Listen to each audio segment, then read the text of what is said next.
Alright, what's up YouTube? Today I'm going to be talking about my new gun and some of the modifications I did to get it to shoot good. It's this one right here. It is a Gamo Urban in 22. And this is my Umarex Gauntlet in 22, which I just figured these two are around the same price point. So I'd pull them both out so you can get an idea of somewhat of the difference between them.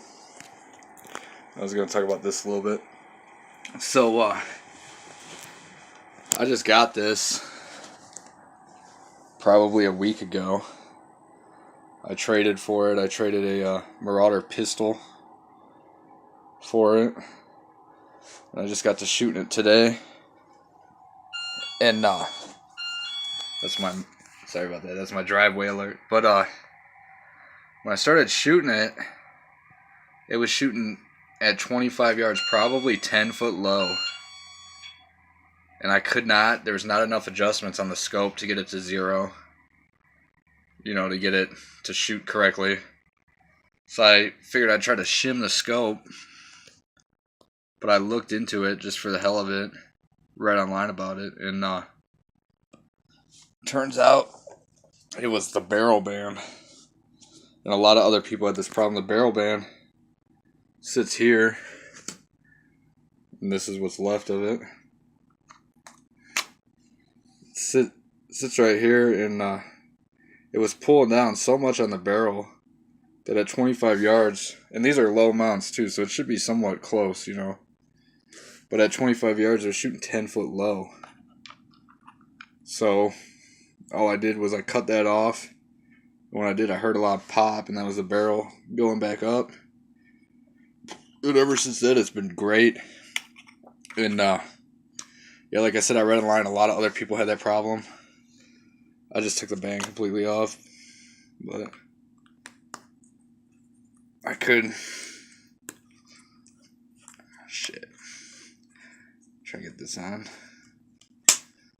Put it on like that, and then you wouldn't really be able to see the brass, but I like the way the brass looks. I think it looks cool.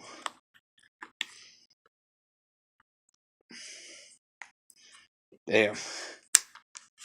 That goes to show you how tight these are. But yeah, if you're having that problem, I talked to a few people about that, and I actually talked to 2 people, and the one person said they had the problem as well.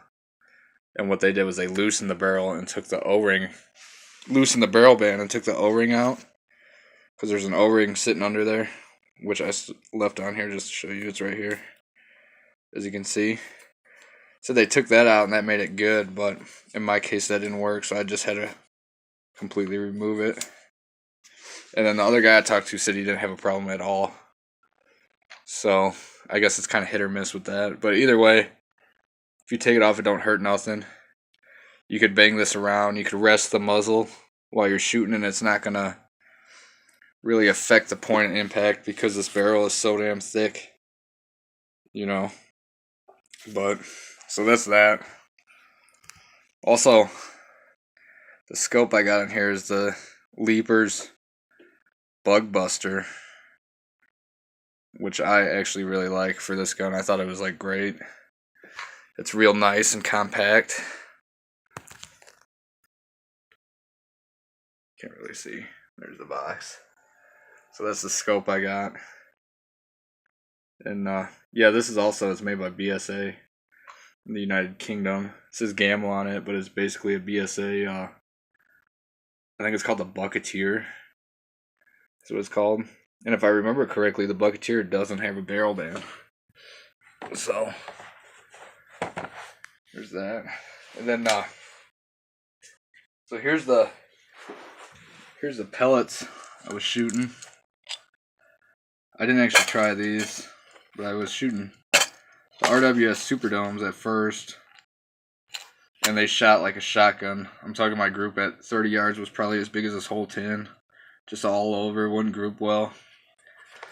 So I tried these Crossman Premier Domes, the Magnums. And this is my 2 groups. this right here was a 5-shot group, and so I adjusted my scope. And then this right here was, I think, a 12-shot group. They give you a comparison. There's a bottle cap. So 12-shot group, and this is at 30 yards. It could be 35 too. I'm not 30 pace yards, you know. So that's that grouping, and there and there is what I had holding this to the tree nails. So you can ignore all these because this is, I was shooting at the head of the nail, so that doesn't really count. That's after I got it sighted in, you know, just for try to have fun with it. So, but yeah, that's kind of my review on this. The other thing I like is this is excellent to hand pump. I don't own a tank or a compressor or anything like that. I hand pump both my guns, and this one right here is a monster to hand pump. So what I do is I usually refill it, the gauntlet, when it gets up to 2,000 psi, or it gets down to 2,000. I'll fill it back up to 3,000, and then it's not as complicated, not as tough. But this one, I've been refilling it. When I got it, it was at 0, and I filled it up. That took maybe like 3 minutes, maybe 4 of pumping. And then, you know, I've been refilling this one when it gets down to around 2,000, 1,800 psi. And this one right here, I'll fill it to 3,000, even though it says to fill it to, it says on this end, it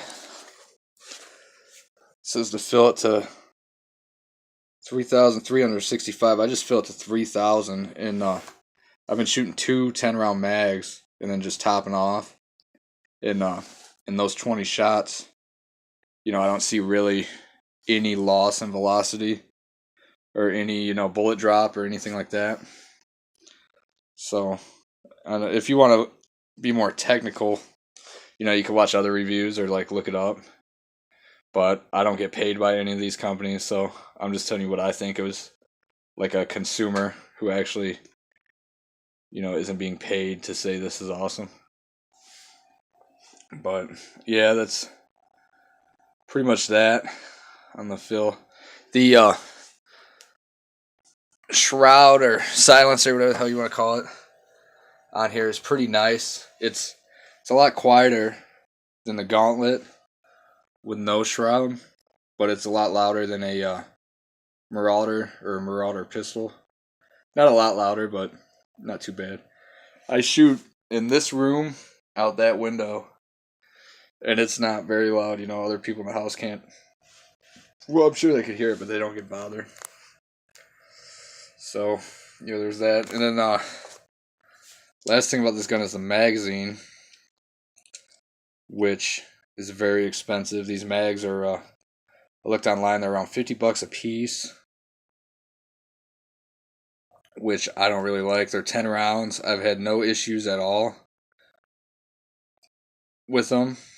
But the thing I don't like also is when you run out, it's not like the Marauder mags in here or any of the other guns that take them. It's when you run out, it'll still allow you to cock and close the bolt, which kind of sucks. So you gotta, you know, be mindful, count your shots.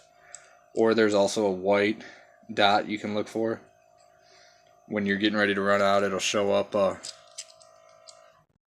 think up here is where it shows up. Yeah, it shows up here. There's like a little white dot on the magazine. But yes, that's pretty much that. I would say if I had to choose between this and the Gauntlet, I would probably get that, especially if I'm starting out, because this is a real pain to pump with a hand pump. It's a lot heavier. It feels a lot cheaper. It's accurate. Don't get me wrong, the Gauntlet's very accurate. I could hit golf balls pretty much every time at 100 yards. But it's just not as good of a gun as a BSA. When I say as good of a gun, I mean the quality's not there. The trigger on this feels like shit. You know, the bolt isn't smooth. The bolt is real rough, real snaggy. But this is a good gun, don't get me wrong. It's just you really when you shoot this, you really realize you're shooting a $200 gun or a $250 gun. Where when you shoot the Gamo Urban, and I know I've been calling it the BSA this whole time, but you know what I mean, Gamo Urban, it feels great. It feels just like really smooth.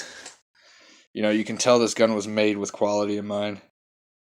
And it you know, that should be pretty much universally understood just by where these are made, you know. This is made in the UK, this is made in China. I know China makes some good stuff, but you're never going to compete with Western craftsmanship, you know, and Western quality control. But yeah, that's pretty much that. Probably going to add sling swivels to this later, because this is going to be my new, you know, little hunting gun for around here. So yeah, thanks for watching. I might do some more videos on that, shooting and stuff, maybe hunting if I ever get a scope cam. So yeah, that's pretty much that. Thanks for watching.